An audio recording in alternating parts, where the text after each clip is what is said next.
Bonjour à tout le monde. Partant du principe que toute évaluation qui n'est pas vérifiée par une grille au préalable est ratée d'avance. En vue de cette réalité, notre ministère de l'Éducation nationale ainsi que l'inspection générale de la pédagogie lui ont donné de l'importance. Voyons ensemble comment les enseignants de nos jours confectionnent-ils leur sujet. Comment ils font pour élaborer leur sujet de composition. Sur quelle base l'enseignant choisit son support, choisit ses questions. Comment il fait en réalité pour présenter un examen aux élèves, un examen valide, un examen qui est bien confectionné. Si nous voyons cette réalité, notre intervention devant vous aujourd'hui serait nécessaire. Nécessaire dans la mesure où nous sommes obligés de dire qu'un sujet valide, un sujet bien confectionné, doit passer par plusieurs critères ou doit être basé sur plusieurs axes. Si nous vérifions sur le terrain, nous trouvons que les enseignants proposent à leurs élèves des sujets non valides, des sujets qui ne sont pas conformes. Des fois, on choisit un support qui n'a pas de relation avec le programme. Des fois, des questions qui ne sont pas conformes au programme. Si nous voyons ces critères-là choisis par des enseignants, on ne peut pas parler d'un sujet valide. Donc, la validité du sujet doit passer par 4 axes obligatoires. 4 axes. Ces 4 axes-là, avant de les détailler, nous devons savoir une chose, que si le médecin spécialiste propose à ses malades un schéma thérapeutique qu'ils doivent suivre minutieusement et que c'est le coach de football doit présenter à ses joueurs une tactique de jeu bien précise à appliquer sur le terrain, l'inspecteur de l'éducation nationale, lui aussi, il est obligé de présenter à l'enseignant un schéma pédagogique. C'est vraiment le schéma pédagogique que j'insiste là-dessus. C'est le schéma qui va vous permettre de confectionner bien comme il faut vos sujets d'examen. Confectionner le sujet d'examen doit passer par 4 axes sine qua non. 4 axes essentiels. On commence. Le premier axe, la coordination.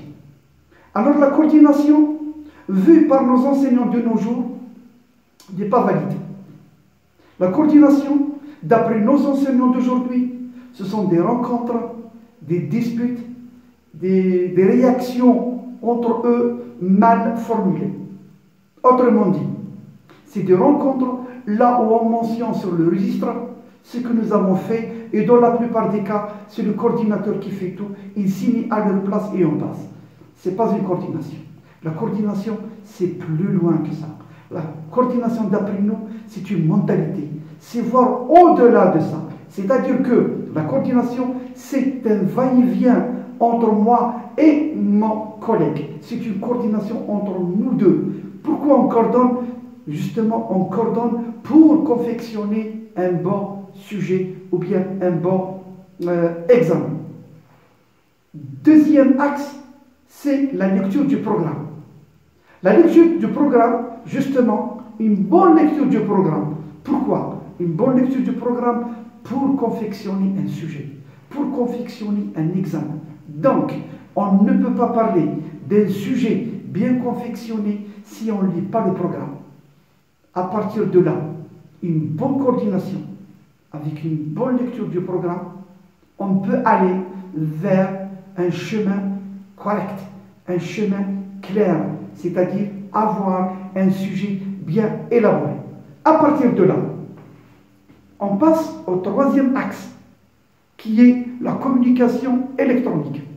La communication électronique est un élément indispensable dans la vie des enseignants modernes. Cette communication-là va permettre à l'ensemble des enseignants de collaborer entre eux-mêmes, de travailler entre eux-mêmes. C'est un échange, c'est un va-et-vient. Et si vous remarquez que la nouvelle technologie, elle est actuellement au service de la pédagogie.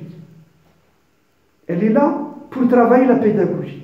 Ça veut dire que si l'enseignant ne travaille pas avec l'autre, avec l'enseignant qui travaille avec lui dans le même établissement ou bien à l'extérieur de l'établissement, en contact électronique, on ne peut pas aller loin. C'est une forme de coordination, c'est une manière de coordonner, mais elle est moderne, dans la mesure où l'enseignant, il peut voir ce que l'autre fait que la même chose que lui. À partir de là, nous trouvons que cette communication-là, elle est indispensable pour l'enseignant pour vraiment faire un bon travail. Quatrième axe, on parle de fiche pédagogique. On parle de carnet pédagogique. Cette fiche-là, en principe, le mot fiche c'est dépassé. On parle maintenant de carnet pédagogique. Qu'est-ce qu'il y a dans ce carnet-là? En réalité, ce carnet, il remplace l'ancienne fiche. L'ancienne fiche, là où l'enseignant fait tout. C'est l'enseignant qui nage et c'est lui le maître nageur en même temps. Donc il fait tout. L'élève, qu'est-ce qu'il fait? Il ne fait rien.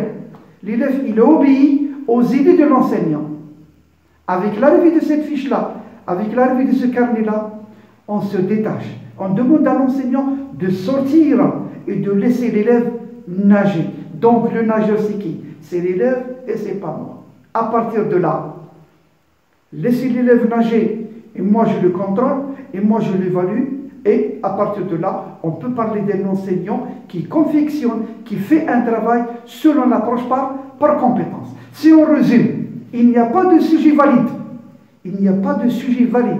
Il n'y a pas de sujet acceptable s'il ne passe pas par ces quatre axes-là qu'on vient de vous présenter. 1. Une coordination, que ce soit une coordination classique ou bien une coordination électronique, doit passer par le programme, mais pas n'importe quel programme, c'est-à-dire lire le programme officiel.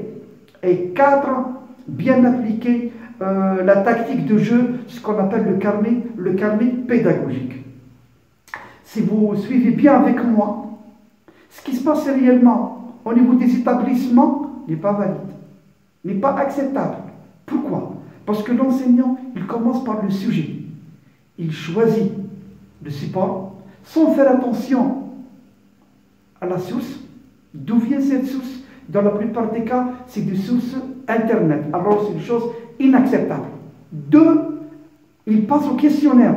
Il pose des questions directement sur le support, sans faire attention. Est-ce que ce support-là, il est validé par le programme ou non? Qu'est-ce que vous remarquez? Le changement doit être immédiat. C'est-à-dire, il faut changer. Comment il faut changer? Il faut changer selon les nouvelles directives. Alors, les nouvelles directives, c'est clair, vous suivez avec moi s'il vous plaît. Alors, au lieu de commencer par le support, on commence par les objectifs, les compétences, et par la suite, c'est le sujet qui intervient. Donc, ne choisissez jamais le sujet, ne choisissez jamais le support au premier lieu.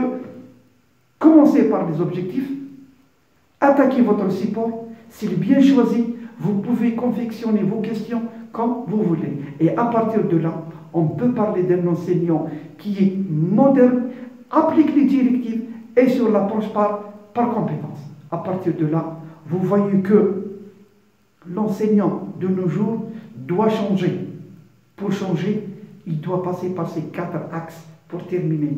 N'oubliez pas la coordination, la lecture minutieuse du programme, l'application de la fiche et la communication électronique.